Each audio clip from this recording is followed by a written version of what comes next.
नमस्कार, मैं डॉक्टर रेखा।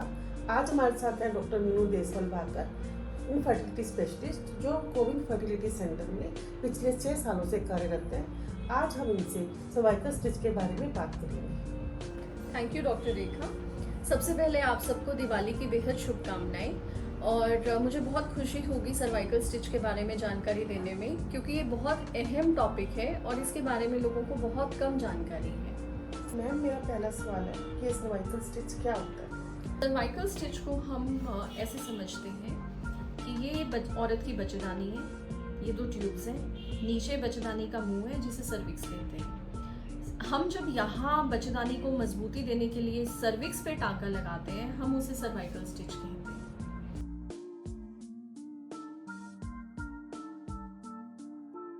मैम, मेरा दूसरा सवाल है कि सर्वाइकल स्टिच क्यों लगाया जाता है और किन केसेस में लगाया जाता है?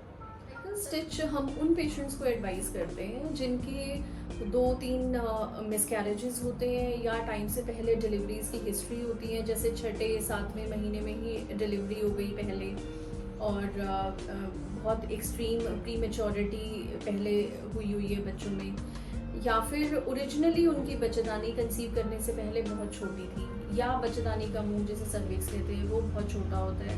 किताबों में वो लिमिट 2.5 सेंटीमीटर से कम लिखी हुई है।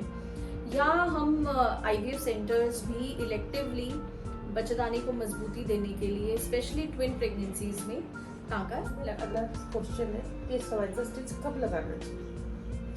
इसकी हमें बहुत अच्छे से जानकारी होनी चाहिए। वैसे तो सर्वाइकल स्टिच हम 2 कंडीशंस में लगाते हैं, कई बार हमें इमरजेंसी में भी लगाना पड़ता है और वैसे हमारी पहले से प्लानिंग होती है जिनकी हिस्ट्री खराब थी, जैसे हमने पहले बात की थी पिछले सवाल में, तो हम 3 महीने के बाद सर्वाइकल स्टिच लगाना प्रेफर करते हैं। जब हम बच्चों में मानसिक रोग वाला स्कैन हो जाता है और डाउन सिंड्रोम की स्क्रीनिंग हो जाती है, तो हम 14 से 18 हफ्ते के बीच में हमारी प्रेफरेंस रहती है कि हम पेशेंट को एडवाइस करते हैं और इलेक्टिव सर्वाइकल स्टिच लगाएं, बजाय कि इमरजेंसी में सर्वाइकल स्टिच लगानी पड़े किसी को। सर्वाइकल स्टिच के बाद परहेज क्या करनी चाहिए?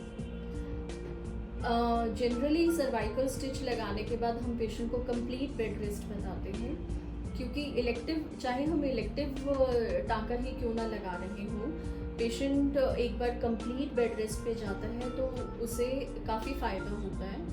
अपनी मूवमेंट्स पेशेंट को घर पे बिल्कुल लिमिटेड रखनी चाहिए। ये नहीं कि टाँका लगवाने के बाद भाग दौड़ वाला कोई काम करना शुरू कर दिया, ऐसा नहीं करना है। तो कंप्लीट बेड रेस्ट आपको एडवाइस है। डर वाला प्रोसीजर तो नहीं है, कोई पेनफुल प्रोसीजर तो नहीं है? ये मिथ होता है कि जैसे ही हम पेशेंट को सर्वाइकल स्टिच कहते हैं तो वो आनाकानी करने लग जाते हैं या वो घबरा जाते हैं या उनको लगता है बहुत ही दर्द वाला काम है। आपको बिल्कुल घबराने की ज़रूरत नहीं है, बिल्कुल डर वाली कोई भी बात नहीं है। सर्वाइकल स्टिच को हल्की बेहोशी में लगाया जाता है, हम उसे शॉर्ट GA कहते हैं। पेशेंट 3-4 घंटे बाद होश में आ जाता है और पहले पानी ले लेता है, फिर चाय बिस्किट ले लेता है, तो ऐसे बिल्कुल भी कोई घबराने वाली बात नहीं है। दर्द तो इसमें बिल्कुल भी नहीं होता, आपको पता भी नहीं लगेगा और टाँका लग जाएगा। अगर आपको एडवाइस किया गया है तो आप बिना डरे सर्वाइकल स्टिच लगवाएं, इससे आपको फ़ायदा होगा, आप परेशान ना हो। डॉक्टर मीनू, हमें सर्वाइकल स्टिच के बारे में काफ़ी सारी जानकारी हासिल हुई है। हम उम्मीद करते हैं कि हमारी ऑडियंस को भी सर्वाइकल स्टिच के बारे में काफ़ी सारी क्वेरीज पूरी हुई होंगी। फिर भी यदि आपको इसके अलावा भी कोई मन में डाउट्स हैं सर्वाइकल स्टिच के रिगार्डिंग, तो आप हमारे हॉस्पिटल को विजिट कर सकते हैं और हमसे कंसल्ट कर सकते हैं। ऐसी ही और जानकारी के लिए हमारे साथ बने रहें और हमारे चैनल को लाइक, शेयर और सब्सक्राइब करें।